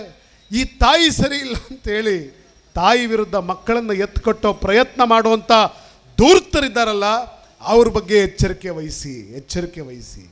ಯಾಕೆ ಹೇಳ್ತಾ ಇದ್ದೀನಿ ಅಂತಂದರೆ, ಅವರು ಈ ಸಮಾಜವನ್ನು ದಿಕ್ಕು ತಪ್ಪಿಸುವಂಥ ಒಂದು ವಿಷಬೀಜವನ್ನು ನಿಮ್ಮ ಮನಸ್ಸಲ್ಲಿ ಬಿತ್ತಾರೆ, ಅಪಪ್ರಚಾರವನ್ನು ಮಾಡ್ತಾರೆ. ಆದರೆ ಈ ಸಂವಿಧಾನ ಅನ್ನುವ ತಾಯಿ ದುರ್ಬಲ ಮಗುವಿಗೆ ಶಕ್ತಿ ತುಂಬೋದಕ್ಕಾಗಿ ಮಾತ್ರ ಆ ಮೀಸಲಾತಿ ಅನ್ನುವ 1 ತುತ್ತನ್ನು ಜಾಸ್ತಿ ಕೊಡ್ತಾ ಇದೆ. ಶಾಲೆಯಲ್ಲಿ ರನ್ನಿಂಗ್ ರೇಸ್ ಇಟ್ಟಾಗ 10 ಮಕ್ಕಳು 100 ಮೀಟ್ರ್ ಓಡಬೇಕು ಅಂತ ಕಾನೂನು ಮಾಡಿದರೆ, ಒಬ್ಬ ಹುಡುಗ ಕುಂಟು ಹುಡುಗ ಆದರೆ ಮೇಷ್ಟ್ರು ಏನು ಮಾಡ್ತಾರೆ? ನೋಡಪ್ಪ 100 ಮೀಟ್ರ್ ನೀವೆಲ್ಲರೂ ಓಡಿ, ಆ ಹುಡುಗ ಮಾತ್ರ ಅವನು 100 ಮೀಟ್ರ್ ಓಡೋದು ಬೇಡ, ಅವನಿಗೊಂದು 20 ಮೀಟ್ರ್ ಕಡಿಮೆ ಓಡಿದ್ರು ಅವನನ್ನು ನಾವು ಕನ್ಸಿಡರ್ ಮಾಡ್ತೀವಿ ಅಂತ ಹೇಳ್ತಾರೆ. ಹೌದು ತಾನೆ? ಹಾಗಂದರೆ ಮೇಷ್ಟ್ರು ಪಕ್ಷಪಾತಿ ಅಲ್ಲ. ಈ ಕಾಲಿಲ್ಲದ ಹುಡುಗನನ್ನು ಆ 2 ಕಾಲು ಗಟ್ಟಿಯಾಗಿರೋ ಹುಡುಗರ ಜೊತೆ ಓಡಿಸೋದು ಅನ್ಯಾಯ. ಅವನಿಗೊಂದು ಅವಕಾಶ ಕೊಡಬೇಕು ಅನ್ನೋ ಕಾರಣಕ್ಕೋಸ್ಕರ ಇದೊಂದು ವಿಶೇಷವಾದ ಅವಕಾಶ ಮಾಡಿಕೊಡ್ತಾರೆ. ಈ ಅವಕಾಶಕ್ಕೆ ಮೀಸಲಾತಿ ಅಂತ ಕರೆದದ್ದು, ಈ ಅವಕಾಶಕ್ಕೆ ನಾವು ಮೀಸಲಾತಿ ಅಂತ ಕರೆದದ್ದು. ಆದರೆ ಇದರ ಅರ್ಥ ಗೊತ್ತಿಲ್ಲದೆ ಇದನ್ನು ತಮ್ಮಿಷ್ಟಕ್ಕೆ ತಕ್ಕಂತೆ ವ್ಯಾಖ್ಯಾನಿಸಿ ಮೀಸಲಾತಿಯ ವಿರುದ್ಧ ಜನರು ಮಾತನಾಡೋ ಥರ ಮಾಡ್ತಿದ್ದವರು ಇವತ್ತು ಮೀಸಲಾತಿಯನ್ನು EWS ಅಂತ ಕೊಟ್ಟ ತಕ್ಷಣ ಎಲ್ಲರೂ ಕೂಡ ನಮಗಿರಲಿ ಅಂತ ತಗೊಳ್ತಾ ಹೊರಟಿದ್ದಾರೆ. ಇದೆಲ್ಲವೂ ಕೂಡ ನಿಮಗೆ ಅರ್ಥ ಆಗಬೇಕು. ಸಂವಿಧಾನದ ಆಶಯಗಳು ನಿಮಗೆ ಅರ್ಥ ಆಗಬೇಕು. ಸಂವಿಧಾನ ಈ ಸಮಾಜವನ್ನು ಯಾವ ರೀತಿ ಬದಲಾಯಿಸಿದೆ ಅನ್ನೋದಕ್ಕೆ ಬಹುಶಃ ನಿಮಗೆ ಅರ್ಥವಾಗಲಿ ಅನ್ನೋ ಕಾರಣಕ್ಕೋಸ್ಕರ ಸರಳವಾದ ಒಂದು ಉದಾಹರಣೆಯನ್ನು ಹೇಳಬಲ್ಲೆ. ಒಬ್ಬ ತಾಯಿ, ಬಹುಶಃ ಮಹಾಭಾರತದ ಕಥೆ ನಿಮಗೆ ಗೊತ್ತಿದೆ. ಮಹಾಭಾರತದಲ್ಲೊಬ್ಬಳು ದ್ರೌಪದಿ ಇದ್ಲು. ಆ ದ್ರೌಪದಿ, ಮಹಾಭಾರತದ ದ್ರೌಪದಿಯನ್ನು ಕೇಳಲೇ ಇಲ್ಲ ಅವರ ಗಂಡಂದರು. ನಡು ರಸ್ತೆಯಲ್ಲಿ, ಅಂದರೆ ಯಾರ ಜೊತೆನೋ ಆಟವಾಡಬೇಕಾದ್ರೆ ಪಂದ್ಯಕ್ಕಿಟ್ಟು ಸೋತ ಕಾರಣಕ್ಕೋಸ್ಕರ ಆಕೆಯನ್ನು ತುಂಬಿದ ಸಭೆಯಲ್ಲಿ ಜನರ ಮುಂದೆ ಸೀರೆ ಹಿಡಿದು ಎಳೆದಾಡಿ ಅವಳನ್ನು ಅಪಮಾನಿಸಿದರು. ಆದರೆ ಇವತ್ತು ಯೋಚನೆ ಮಾಡಿ, ರಾಜನ ಪತ್ನಿ ನಡು ರಸ್ತೆಯಲ್ಲಿ ಎಳೆದಾಡಪಟ್ಟಳು, ಜನಸಾಮಾನ್ಯರ ಮುಂದೆ ಅವಳನ್ನು ವಿವಸ್ತ್ರಗೊಳಿಸುವ ಪ್ರಯತ್ನ ಮಾಡಿದ್ರು. ಅದು ಆ ಪುರಾಣ ಕಾಲದ ದ್ರೌಪದಿ, ಅವತ್ತಿನ ಕಾಲದಲ್ಲಿ ಆಕೆ ಅನುಭವಿಸಿದ ನೋವು. ಆದರೆ ಇವತ್ತು ಒಬ್ಬ ಆದಿವಾಸಿ ಬಡ ಕುಟುಂಬದಲ್ಲಿ ಹುಟ್ಟಿದಂಥ ತಾಯಿ ದ್ರೌಪದಿ ಮುರ್ಮು ಈ ದೇಶದ ರಾಷ್ಟ್ರಪತಿಯಾದಳು. ಇದಕ್ಕೆ ಕಾರಣ ಇವತ್ತಿನ ದ್ರೌಪದಿ ಮೇಲೆ ಕೂತು ಇಡೀ ದೇಶದ ಅತ್ಯುನ್ನತ ಸ್ಥಾನದಲ್ಲಿ ಕೂರೋದಕ್ಕೆ ಕಾರಣ ನಮ್ಮ ಸಂವಿಧಾನ, the constitution of India. Constitution of India. ಆವತ್ತು ಪುರಾಣ ಕಾಲದಲ್ಲಿ, ಮಹಾಭಾರತದ ಕಾಲದಲ್ಲಿ ಒಬ್ಬ ಏಕಲವ್ಯ ಇದ್ದ. ಗುರುಮುಖೇನ ವಿದ್ಯೆ ಕಲಿಬೇಕು. ಹೀಗಾಗಿ ಗುರುನ್ ಕೇಳ್ದ. ಗುರು ಹೇಳ್ದ, ನಿನ್ನಂಥ ಒಬ್ಬ ಆದಿವಾಸಿ ಬುಡಕಟ್ಟು ಜಾತಿಯವನಿಗೆ ವಿದ್ಯೆ ಕಲ್ಸೋಕ್ಕಾಗಲ್ಲ. ವಿದ್ಯೆ ನಾನು ಇವನಿಗೆ ಮಾತ್ರ ಗುರು, ನಿನಗೆ ಕಲಿಸಲ್ಲ. ಕಡೆಗೆ ಏಕಲವ್ಯ ಏನು ಮಾಡ್ದ, ಆ ಗುರುವಿನ ಪ್ರತಿಮೆಯನ್ನು ಮಣ್ಣಲ್ಲಿ ಮಾಡಿ ಸ್ವಂತವಾಗಿ ವಿದ್ಯೆಯನ್ನು ಕಲಿತ. ವಿದ್ಯೆ ಕಲಿತ ಮೇಲೆ, ಗುರುಗಳೇ ನಾನು ನೋಡಿ ವಿದ್ಯೆ ಕಲಿತೆ ಅಂತ ಹೇಳಿ ತನ್ನ ಗುರು ಅಂತ ಅವನು ಯಾರನ್ನು ಭಾವಿಸಿದ್ನೋ ಆ ದ್ರೋಣನ ಮುಂದೆ ತನ್ನ ವಿದ್ಯೆ ಪ್ರದರ್ಶನ ಮಾಡೋದಕ್ಕೆ ಬಿಲ್ಲು ಬಾಣ ಹಿಡಿದು ಹೋದರೆ, ಬಿಲ್ಲನ್ನು ಹಿಡಿಯೋದಕ್ಕೆ ಬೇಕಾಗಿರುವಂಥ ಪ್ರಮುಖವಾದ ಆ ವಸ್ತು ಯಾವುದು ಅಂದರೆ ಹೆಬ್ಬೆಟ್ಟು. ಗುರು ಹೇಳ್ದ, ಹಾಗಾದ್ರೆ ಆ ಹೆಬ್ಬೆಟ್ಟನ್ನೇ ಕತ್ತರಿಸು ಅಂತ ಹೇಳಿ. ವಿದ್ಯೆ ಕಲ್ತಿದ್ದಕ್ಕೆ ಶಿಷ್ಯನಿಗೆ ಪುರಸ್ಕಾರ ಅಲ್ಲ, ವಿದ್ಯೆ ಕಲ್ತಿದ್ದಕ್ಕೆ ಶಿಷ್ಯನಿಗೆ ಶಿಕ್ಷೆ. ವಿದ್ಯೆ ಕಲ್ತಿದ್ದಕ್ಕೆ ಶಿಷ್ಯನಿಗೆ ಶಿಕ್ಷೆ. ಆದರೆ ಇವತ್ತು ಒಬ್ಬ ಬಡ ಆದಿವಾಸಿ ಹುಡುಗ ಕಷ್ಟಪಟ್ಟು ವಿದ್ಯೆ ಕಲಿತು ಅವನೊಂದು ಡಿಗ್ರಿ ತಗೊಂಡ್ರೆ, ಒಂದು PhD ಮಾಡಿದ್ರೆ, ಅದೇ ಏಕಲವ್ಯ ಪ್ರಶಸ್ತಿಯನ್ನು ಕೊಟ್ಟು ಆ ಹುಡುಗನಿಗೆ ಏಕಲವ್ಯನ ಸನ್ಮಾನವನ್ನು ಮಾಡ್ತಾ ಇದ್ದಾರೆ. ಇದಕ್ಕೆ ಕಾರಣ ಯಾವುದು ಅಂದರೆ ಇದೇ ಸಂವಿಧಾನ, the constitution of India, Bharat ದೇಶದ ಸಂವಿಧಾನ. ಪ್ರೀತಿಯ ಬಂಧುಗಳೇ, ಈ ಸಂವಿಧಾನ ಉಳಿದ್ರೆ ನಾವೆಲ್ಲರೂ ಕೂಡ ಉಳಿತೀವಿ. ಈ ಸಂವಿಧಾನ ಉಳಿದ್ರೆ ಎಲ್ಲ ಭಾರತ ದೇಶದ ಸಮಾನತೆಯ ಆಶಯಗಳು ಉಳಿಯುತ್ತೆ. ಶತಶತಮಾನಗಳಿಂದ ಸಂಘರ್ಷಗಳು ನಡೆದಿದ್ದಾವೆ. ಯಾತಕ್ಕಾಗಿ ಸಂಘರ್ಷ ನಡೆದಿದ್ದಾವೆ? ಎಲ್ಲರಿಗೂ ಭೂ ಒಡೆತನ ಸಿಗಬೇಕು, ಎಲ್ರಿಗೂ ಸಿಗಬೇಕು ಅಂತ ಒಂದು ಗುಂಪು, ಇಲ್ಲ ಎಲ್ರಿಗೂ ಸಿಗಬಾರ್ದು ಅಂತ ಇನ್ನೊಂದು ಗುಂಪು. ಎಲ್ಲರಿಗೂ ಆಧ್ಯಾತ್ಮಿಕ ಅಧಿಕಾರ ಸಿಗಬೇಕು, ದೇವರಿಗೆ ಪ್ರಾರ್ಥನೆ ಮಾಡೋ ಅವಕಾಶ ಎಲ್ರಿಗೂ ಸಿಗಬೇಕು. ಇಲ್ಲ, ದೇವರು ನಮ್ಮ ಸ್ವತ್ತು, ನಿಮಗೆ ಯಾರಿಗೂ ಕೂಡ ದೇವರು ನಿಮಗೆ ಒಲಿಯೋದಿಲ್ಲ, ನೀವು ಕೇಳಬಾರ್ದು ಅಂತ ಇನ್ನೊಂದು ಗುಂಪು. ಸತ್ಯ ಎಲ್ಲರಿಗೂ ಸಿಗಬೇಕಾದ್ದು, ಹೀಗಾಗಿ ಎಲ್ಲರೂ ಈ ಸತ್ಯವನ್ನು ಕೇಳಲಿ ಅಂತ ಹೇಳೋದು ಒಂದು ಗುಂಪು. ಇಲ್ಲ, ಈ ಸತ್ಯ ಕೆಲವರಿಗೆ ಮಾತ್ರ ಸೀಮಿತ, ಇದು ಎಲ್ಲರೂ ಕೇಳಬಾರ್ದು. ಎಲ್ಲರೂ ಓದಬೇಕು ಅಂತ ಕೆಲವರು, ಇಲ್ಲ ಎಲ್ಲರೂ ಓದಬಾರ್ದು ಅಂತ ಕೆಲವರು. ಈ ರೀತಿಯಾದ ಸಂಘರ್ಷ ಬಹಳ ಕಾಲದಿಂದ ನಡೆದಿದೆ. ಎಲ್ಲರಿಗೂ ಸಿಗಬೇಕು ಅಂತ ಬುದ್ಧ ಅವತ್ತು ಪ್ರತಿಪಾದನೆ ಮಾಡಿದರು, ಎಲ್ಲರಿಗೂ ಸಿಗಬೇಕು ಅಂತ ಬಸವಣ್ಣವರು ಪ್ರತಿಪಾದನೆ ಮಾಡಿದರು, ಎಲ್ರಿಗೂ ಸಮಾನತೆ ಸಿಗಬೇಕು ಅಂಥೇಳಿ ಕನಕದಾಸರು ಹೋರಾಟ ಮಾಡಿದರು, ಎಲ್ಲರೂ ಒಂದೇ ಅಂಥೇಳಿ ನಾರಾಯಣ ಗುರು ಅವರು ಹೋರಾಟ ಮಾಡಿದರು, ಎಲ್ಲರೂ ಒಂದೇ ಅನ್ನುವಂಥ ಧ್ವನಿಯನ್ನು ಎತ್ತಿ ಹಿಡಿದು ಬಾಬಾ ಸಾಹೇಬ್ ಅಂಬೇಡ್ಕರ್ ಹೋರಾಟ ಮಾಡಿದರು. ನೆನ್ಪಿಟ್ಕೊಳ್ಳಿ, ಇವರೆಲ್ಲರ ಆಶಯ ಒಟ್ಟಾದಂಥ ಒಂದು ಧ್ವನಿಯಾಗೋದಾದರೆ ಆ ಆಶಯದ ಧ್ವನಿಯ ಹೆಸರೇ the constitution of India, Bharat ದೇಶದ ಸಂವಿಧಾನ. ಭಾರತ ದೇಶದ ಸಂವಿಧಾನ. ಇನ್ನೊಂದು ಮಾತು ಹೇಳಿ ನನ್ನ ಮಾತನ್ನು ಇಲ್ಲಿಗೆ ಇತಿಶ್ರೀ ಇಡ್ತೀನಿ. ಚುನಾವಣೆಗಳು ಬರ್ತಾವೆ. ಈ ಸಂವಿಧಾನ ನಮಗೆ ಕೊಟ್ಟಿರುವಂಥ ಇನ್ನೊಂದು ದೊಡ್ಡ ಶಕ್ತಿ ಯಾವುದು ಗೊತ್ತೇ? ಅದು ಮತದಾನದ ಹಕ್ಕು.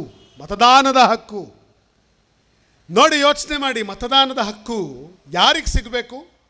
ಅವತ್ತಿನ ಸಂವಿಧಾನ ಸಭೆ ಇದನ್ನೆಲ್ಲವನ್ನು ತೀರ್ಮಾನ ಮಾಡೋದಕ್ಕಿಂತ ಮುಂಚೆ ಚರ್ಚೆ ಆಯಿತು. ಯಾರಿಗೆ ಕೊಡಬೇಕು ಮತದಾನದ ಹಕ್ಕನ್ನು? ಕೆಲವರು ಹೇಳಿದ್ರು, ಯಾರ ಹತ್ರ ಭೂಮಿ ಇದೆಯೋ ಅವ್ರಿಗೆ ಮತದಾನದ ಹಕ್ಕು ಕೊಡಿ, ಯಾರಿಗೆ 27-28 ಎಕರೆ ಭೂಮಿ ಇದೆಯೋ ಅವ್ರಿಗೆ ಕೊಡಿ, ಯಾಕೆಂದರೆ ಅವರು ಟ್ಯಾಕ್ಸ್ ಕಟ್ತಾರೆ, ಸರ್ಕಾರಕ್ಕೆ ಕಂದಾಯ ಕಟ್ತಾರೆ, ಅವ್ರಿಗೆ ಮಾತ್ರ ವೋಟ್ ಹಾಕೋ ಅಧಿಕಾರ ಕೊಡಿ ಎಂದರು. ನೋಡೋಣ, ಇಲ್ಲಿ ಇಷ್ಟು ಜನ ಇದ್ದೀರಲ್ಲ, ಎಷ್ಟು ಜನಕ್ಕೆ 28 ಎಕರೆ ಭೂಮಿ ಇದೆ? ಕೈ ಎತ್ತಿ ನೋಡೋಣ. ಎತ್ತಿ ನೋಡೋಣ, ಎತ್ತಿ ನೋಡೋಣ. ಯಾರ ಹತ್ರ ಆದರೂ 28 ಎಕರೆ ಭೂಮಿ ಇದೆಯಾ ಇಲ್ಲಿ? ಇಲ್ಲಿ ಯಾರ ಹತ್ರನೂ ಇಲ್ವಾ? ನೆನ್ಪಿಟ್ಕೊಳ್ಳಿ, ನಮ್ಮ ಸಂವಿಧಾನ ಏನಾದರೂ we are all equal, one man one value one vote ಅನ್ನೋಂಥ ಘೋಷಣೆಯನ್ನು ಮಾಡದೆ ಹೋಗಿದ್ದಿದ್ರೆ ಇವತ್ತು ನಿಮಗೆ ಯಾರಿಗೂ ವೋಟ್ ಹಾಕೋ ಹಕ್ಕು ಇರ್ತಿರಲಿಲ್ಲ. ಯಾಕೆಂದರೆ ಭೂಮಿ ಇಲ್ಲ, ಭೂಮಿ ಇಲ್ಲ. ಇವತ್ತು ಸಂವಿಧಾನ ಏನಾದರೂ ಅವತ್ತು ಆ ವೋಟ್ ಹಾಕುವ ಹಕ್ಕು ಯಾರಿಗೆ ಕೊಡಬೇಕು ಅಂತ ಪಾರ್ಲಿಮೆಂಟ್ರಿ ಡಿಬೇಟ್ಸ್ ಆಗೋ ಕಾಲಕ್ಕೆ ಅನಕ್ಷರಸ್ಥರಿಗೆ ವೋಟ್ ಕೊಡೋದು ಬೇಡ, ಅನಕ್ಷರಸ್ಥರು ದೇಶ ಹೆಂಗೆ ನಡಿಬೇಕು ಅಂತ ತೀರ್ಮಾನ ಮಾಡೋದಕ್ಕೆ ಅವ್ರಿಗೆಲ್ಲಿ ಬರುತ್ತೆ? ವಿದ್ಯಾವಂತರು ಮೆಟ್ರಿಕ್ಯುಲೇಷನ್ ಆದರೂ ಪಾಸ್ ಮಾಡಿದವರು ಮಾತ್ರ ವೋಟ್ ಹಾಕಬೇಕು ಅಂತ ಹೇಳಿದ್ರು. ಯೋಚನೆ ಮಾಡಿ, ಒಂದು ವೇಳೆ ಆವತ್ತು ಅದರಂತೆ ಒಪ್ಪಿಗೆಯಾಗಿದ್ದಿದ್ರೆ ಇವತ್ತು ನೀವು ಮೆಟ್ರಿಕ್ಯುಲೇಷನ್ ಪಾಸ್ ಮಾಡಿರ್ಬೋದು. 70 ವರ್ಷದ ಹಿಂದೆ 75 ವರ್ಷದ ಹಿಂದೆ ಇದ್ದಂಥ ನಿಮ್ಮ ತಂದೆ ನಿಮ್ಮ ತಾತ ಅನಕ್ಷರಸ್ಥನಾಗಿದ್ದ. ಈ ದೇಶ ಎತ್ತ ಸಾಗಬೇಕು ಅಂತ ಹೇಳುವ ಹಕ್ಕು ಅವನಿಗಿರ್ತಿರಲಿಲ್ಲ. ಇವತ್ತು MLA ಆಗಿರಲಿ, MP ಆಗಿರಲಿ, ಮುಖ್ಯಮಂತ್ರಿ ಆಗಿರಲಿ, ಪ್ರಧಾನಮಂತ್ರಿ ಆಗಿರಲಿ, ಒಬ್ಬ ಸಾಮಾನ್ಯ ಬಡ ದಲಿತ ಹಿಂದುಳಿದ ಬಡವ ಅವನು ಯಾರೇ ಆಗಿರಲಿ, ಹಿಂದೂ ಮುಸಲ್ಮಾನ ಕ್ರೈಸ್ತ ಅವನು ಯಾರೇ ಆಗಿರಲಿ, ಅವನ ಮನೆ ಬಾಗಿಲಿಗೆ ಬಂದು ಅಣ್ಣ ನನಗೆ ವೋಟ್ ಕೊಡಿ, ಅಕ್ಕ ನನಗೆ ವೋಟ್ ಕೊಡಿ, ತಮ್ಮ ನನಗೆ ವೋಟ್ ಕೊಡಿ ಅಂತ ಹೇಳಿ ನಿಮ್ಮ ಮುಂದೆ ಕೈ ಜೋಡಿಸಿ ನಿಂತ್ಕೊಳ್ತಾ ಇದ್ದಾನೆ ಅಂದರೆ ಅದಕ್ಕೆ ಕಾರಣ ನಮ್ಮ ಸಂವಿಧಾನ ಘೋಷಣೆ ಮಾಡ್ತು.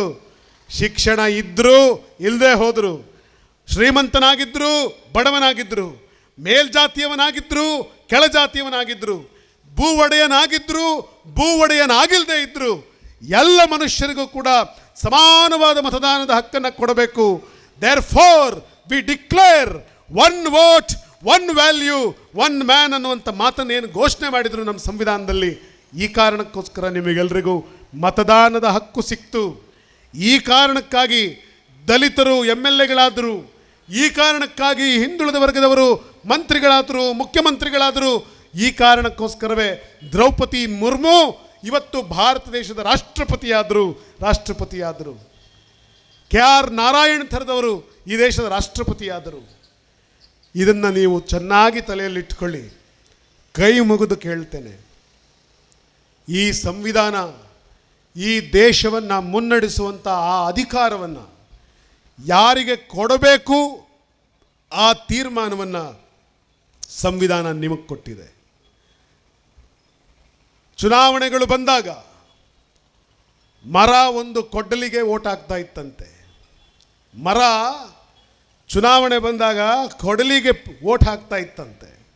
ಯಾಕೆ ಅಂದರೆ ಆ ಕೊಡ್ಲಿ ಹಿಂದೆ ಇರೋ ಹಿಡಿ ಅದು ನನ್ನ ಜಾತಿಗೆ ಸೇರಿದ್ದು ಅನ್ನೋ ಭ್ರಮೇಲಿ ಅದು ಬದುಕಿತ್ತಂತೆ.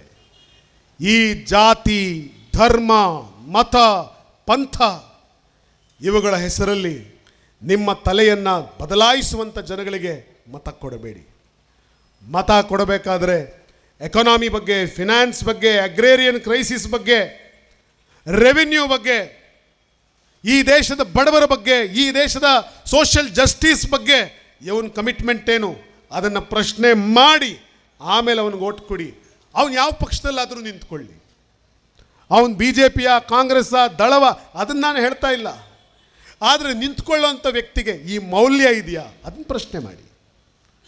ನೀವು ಓಟ್ ಹಾಕ್ತಿರುವಂಥ ಪಕ್ಷ ಈ ಮೌಲ್ಯಗಳ ಧ್ವನಿಯಾಗಿದೆಯಾ, ಸಂವಿಧಾನಕ್ಕೆ ಪೂರಕವಾಗಿದೆಯಾ ಅದನ್ನು ಪ್ರಶ್ನೆ ಮಾಡಿ, ಆನಂತರ ಮತದಾನ ಮಾಡಿ. ನಾನು ನಿಮಗೆ ಕೇಳ್ಕೊಳ್ತಾ ಇರೋದು ಇಷ್ಟೇ, ಈ ಅರಿವು ನಿಮಗೆ ಮೂಡಿದರೆ ಸಂವಿಧಾನ ಯಶಸ್ವಿ. राजन मगा राजा ಆಗಬೇಕು. अभी तक राजा पेट से आ रहा था, अभी से राजा पेट से नहीं वोट से आते हैं ಅಂತ ಅಂಬೇಡ್ಕರ್ ಅವರು ಅವತ್ತು ತಾರಸ್ವರದಲ್ಲಿ ಕೂಗಿ ಹೇಳಿದರು. ನಾವು ಮೊನ್ನೆ 3 ಉಪಚುನಾವಣೆಗಳಾಯ್ತು ನೋಡಿದ್ವಿ. ಎಲ್ಲರೂ ತಿಳ್ಕೊಂಡಿದ್ರು ಪ್ರಧಾನಮಂತ್ರಿ ಮಕ್ಕಳು, ಮುಖ್ಯಮಂತ್ರಿಗಳ ಮಕ್ಕಳು, ಮಾಜಿ ಮುಖ್ಯಮಂತ್ರಿಗಳ ಮಕ್ಕಳು ಗೆಲ್ತಾರೆ ಅಂತ ಭಾಳಷ್ಟು ಜನ ಮಾತಾಡ್ತಾ ಇದ್ರು. ಆದರೆ ಗೆದ್ದಿದ್ದು ಯಾರು ಅಂದರೆ ಒಬ್ಬ ರೈತನ ಮಗ ಗೆಲ್ತಾನೆ ರೀ, ರೈತನ ಮಗ ಗೆಲ್ತಾನೆ. ಈ ಗೆಲುವು ಸಂವಿಧಾನದ ಗೆಲುವಲ್ವೇ, ಸಂವಿಧಾನದ ಗೆಲುವಲ್ವೇ. ನಾನು ಶಿಗ್ಗಾವಿಗೆ ಹೋಗಿದ್ದೆ, ಇದೊಂದು ಹೇಳಲೇಬೇಕು. ಶಿಗ್ಗಾವಿಗೆ ಹೋಗಿದ್ದೆ. ಇನಾಯತ್ ಅಲಿ ಅವರೇ, ಅಲ್ಲೊಬ್ಬ ಮುಸ್ಲಿಂ ಸಮುದಾಯದ ಯುವಕ ಚುನಾವಣೆಗೆ ನಿಲ್ತಾನೆ. BJPಯವ್ರ ಪ್ರಚಾರ ಏನು, ಅಥವಾ ಮಾಧ್ಯಮಗಳ ಪ್ರಚಾರ ಏನು, ವಿರೋಧ ಪಕ್ಷಗಳ ಪ್ರಚಾರ ಏನು? ಅವನು ನಿಂತಿರೋ ಒಂದು ಮುಸಲ್ಮಾನ, ಅವನೆಲ್ಲಿ ಗೆಲ್ತಾನೆ ಬಿಡಿ. ನಾನು ಸಭೆಯಲ್ಲಿ ಮಾತನಾಡ್ತಾ ಹೇಳಿದೆ, ಆ ಸಭೆಯಲ್ಲಿ ಎಲ್ಲ ಜಾತಿ ಸಮುದಾಯದ ಜನ ಬಂದು ಸೇರಿದರು. ಚುನಾವಣಾ ಪ್ರಚಾರ ಸಭೆಯಲ್ಲಿ ನಾನು ಈ ಮಾತು ಹೇಳಿದೆ. ಮೈಸೂರಿನಲ್ಲಿ ಸಿದ್ದರಾಮಯ್ಯನವ್ರು ಚುನಾವಣೆಗೆ ನಿಲ್ತಾರೆ. ಮುಸಲ್ಮಾನರು ಇವನು ಮುಸ್ಲಿಮನ ಅಂತ ಪ್ರಶ್ನೆ ಕೇಳಲೇ ಇಲ್ಲ. ಲಕ್ಷ್ಮೀ ಹೆಬ್ಬಾಳ್ಕರ್ ಎಲ್ಲೋ ಒಂದು ಕಡೆ ಚುನಾವಣೆಗೆ ನಿಲ್ತಾರೆ, ಅಲ್ಲಿ ಮುಸ್ಲಿಮರು ಇವರು ಮುಸ್ಲಿಮರಲ್ವಲ್ಲ ಅಂತ ಪ್ರಶ್ನೆ ಕೇಳಲಿಲ್ಲ. ಇನ್ನೆಲ್ಲೋ ಮತ್ತೊಂದು ಕಡೆ ಡಾಕ್ಟರ್ G. ಪರಮೇಶ್ವರ್ ಅವರು, ಮಲ್ಲಿಕಾರ್ಜುನ್ ಖರ್ಗೆ ಅವರು ಚುನಾವಣೆಗೆ ನಿಲ್ತಾರೆ. ಅಲ್ಲಿ ಇವರು ದಲಿತರು, ಇವ್ರ ಜಾತಿ ಏನು, ಇವ್ರ ಧರ್ಮ ಏನು ಅಂತ ಮುಸ್ಲಿಮರು ಪ್ರಶ್ನೆ ಕೇಳಲಿಲ್ಲ. ಆದರೆ ಒಬ್ಬ ಮುಸಲ್ಮಾನ ಅಭ್ಯರ್ಥಿಯಾಗಿ ನಿಂತರೆ ಒಂದಷ್ಟು ಮಾಧ್ಯಮಗಳು, ಒಂದಷ್ಟು ಪ್ರಚಾರ ಮಾಡುವ ಜನರು ಹೇಳಿದ್ದೇನು, ನಾವು ಮುಸ್ಲಿಮ, ಅವನಿಗೆ ಓಟ್ ಹಾಕ್ತಾರ? ಅಲ್ಲಿ ನಿಂತಿರೋದು ಮುಸಲ್ಮಾನನೋ, ಹಿಂದೂನೋ, ಕುರುಬನೋ, ಗೌಡನೋ, ಅಲ್ಲಿ ನಿಂತಿರೋದು ದಲಿತನೋ, ಬ್ರಾಹ್ಮಣನೋ, ಕ್ರೈಸ್ತನೋ, ಮಹಮ್ಮದೀಯನೋ ಅಲ್ಲ. ಅಲ್ಲಿ ನಿಂತಿರೋದು we the people of India ಅಂತ ಘೋಷಣೆ ಮಾಡಿದ್ದೀವಿ. ನಮಗೆ ನಾವೇ ಅರ್ಪಿಸ್ಕೊಂಡಿದ್ದೀವಿ ಸಂವಿಧಾನದಲ್ಲಿ. ನಾವು ಭಾರತ ದೇಶದ ಪ್ರಜೆಗಳು, ನಾವು ಎಲ್ಲರೂ ಸಮಾನ, ನಾವೆಲ್ಲರೂ ಕೂಡ ಭ್ರಾತೃತ್ವದಿಂದ ಬದುಕ್ತೀವಿ. We live with the idea of fraternity ಅಂತ ಪ್ರಮಾಣ ಮಾಡಿದ್ದೀವಿ ಈ ದೇಶದ ಸಂವಿಧಾನವನ್ನು ಜಾರಿಗೊಳಿಸುವಾಗ. ಈ ಸಂವಿಧಾನದ ಭಾವ ಜಾಗೃತವಾಗದೆ ಹೋದರೆ ಎಷ್ಟೋ ಸಮುದಾಯಗಳಿಗೆ ಜಯವೇ ಸಿಗೋದಿಲ್ಲ. ಆದರೆ ಇವತ್ತು ಶಿಗ್ಗಾವಿಯಲ್ಲಿ ಪುಣ್ಯವಶಾತ್ ಎಲ್ಲ ತಳ ಸಮುದಾಯದ ಜನ, ಅನೇಕ ಸಮುದಾಯದ ಜನ ಒಟ್ಟಾಗಿ ನಿಂತು 30 ವರ್ಷಗಳ ನಂತರ ಇನ್ನೊಬ್ಬ ಅಲ್ಪಸಂಖ್ಯಾತನನ್ನು ಗೆಲ್ಲಿಸ್ಕೊಂಡಿದ್ದಾರೆ. ಎಲ್ಲರಿಗೂ ರಾಜಕಾರಣ ಮಾಡುವಂಥ ಹಕ್ಕು ಸಮಾನವಾಗಿ ಸಿಗಬೇಕು. ಆಗ ಮಾತ್ರ ಎಲ್ರಿಗೂ ನ್ಯಾಯ ಸಿಗಕ್ಕೆ ಸಾಧ್ಯ. ಎಲ್ಲ ಜಾತಿ ಸಮುದಾಯದವರೆಗೂ ಕೂಡ ತಮ್ಮ ನಾಯಕರ ಧ್ವನಿ ಪಾರ್ಲಿಮೆಂಟಲ್ಲಿ ಕೇಳಿಸುವ ಪ್ರತಿನಿಧಿಗಳನ್ನು ಅಲ್ಲಿಗೆ ಕಳಿಸುವಂಥ ಹಕ್ಕು ಸಿಗಬೇಕು. ಆಗ ಮಾತ್ರ ಎಲ್ಲರಿಗೂ ಸಮಾನವಾದ ಅವಕಾಶ ಮತ್ತು ನ್ಯಾಯ ಸಿಗೋದಕ್ಕೆ ಸಾಧ್ಯ.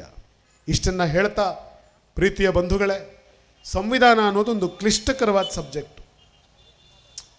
ತೀರಾ ಜನಸಾಮಾನ್ಯರಿಗೆ ಅರ್ಥವಾಗುವಂಥ ಭಾಷೆಯಲ್ಲಿ Indian constitution is A quasi federal constitution ಅಂತ ನಾವು ಭಾಷಣ ಮಾಡೋದಿದೆಯಲ್ಲ ಸರ್, ನಿಮಗೆ ಅರ್ಥ ಆಗುತ್ತೆ. ಆ ಭಾಷೆಯಲ್ಲಿ ನಾವು ಹೇಳಿದ್ರೆ ಜನಸಾಮಾನ್ಯರಿಗೆ ಇದು ಅರ್ಥ ಆಗಲಿ ಅನ್ನೋ ಕಾರಣಕ್ಕೋಸ್ಕರ ಇದನ್ನು ಸಾಕಷ್ಟು ಸರಳೀಕರಿಸಿ ಹೇಳುವ ಪ್ರಯತ್ನವನ್ನು ನಾನಿಲ್ಲಿ ಮಾಡಿದೆ. ಆದರೆ ನಂಗೆ ಸಂತೋಷ ಏನು ಅಂದರೆ, ಇಡೀ ಸಭೆ ಶುರುವಾದಾಗಿಂದ ಇಲ್ಲಿವರೆಗೆ ಜನ ಬಂದು ಸೇರಿದರು, ರಸ್ತೆಯ ಇಕ್ಕೆಲೆಗಳಲ್ಲಿ ಜನ ನಿಂತು ಈ ಸಂವಿಧಾನದ ಬಗ್ಗೆ ಕೇಳಿದ್ರು, ಒಬ್ಬರೂ ಈ ಸಭೆ ಬಿಟ್ಟು ಎದ್ದು ಹೋಗಲಿಲ್ಲ.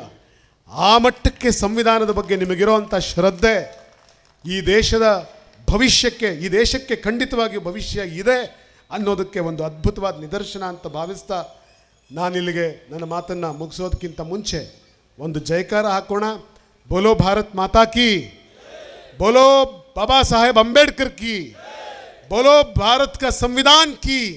ಸಂವಿಧಾನಕ್ಕೆ ಸಂವಿಧಾನಕ್ಕೆ ಸಂವಿಧಾನಕ್ಕೆ ಧನ್ಯವಾದ. ನಮಸ್ಕಾರ. ಇದೊಂದು ರಾಜಕೀಯ ಸಭೆ ಏನಲ್ಲ, ಆದರೆ ರಾಜಕೀಯ ಉದ್ದೇಶ ಕೂಡ ಇಲ್ಲ.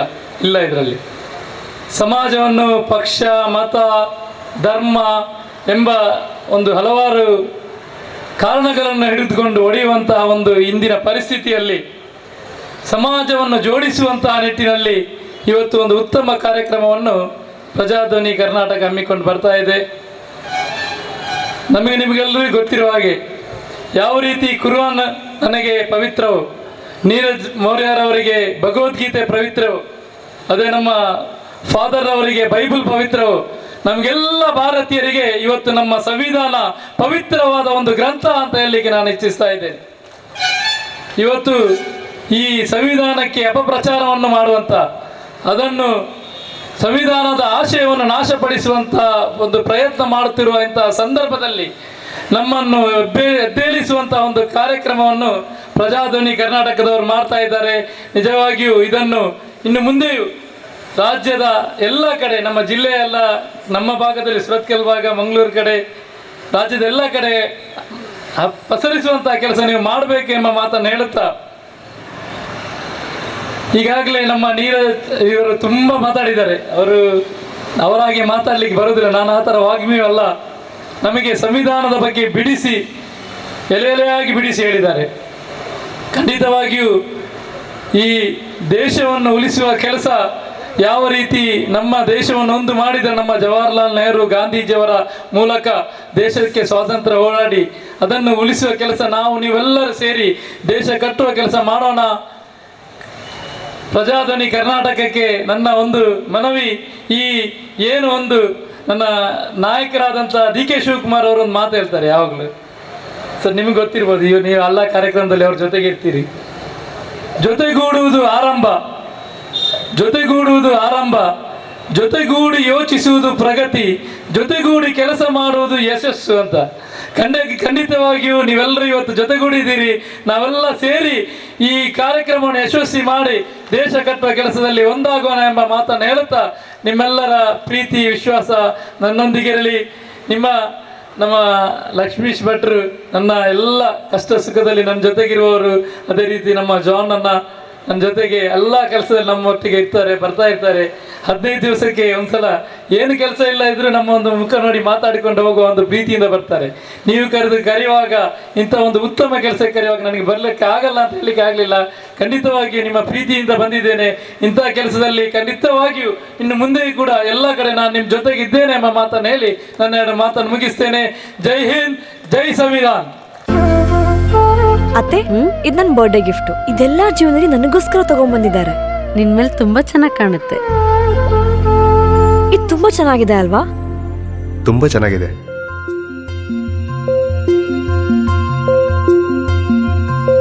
It will look really good on you. Amma? Huh? Mother is always son's first love.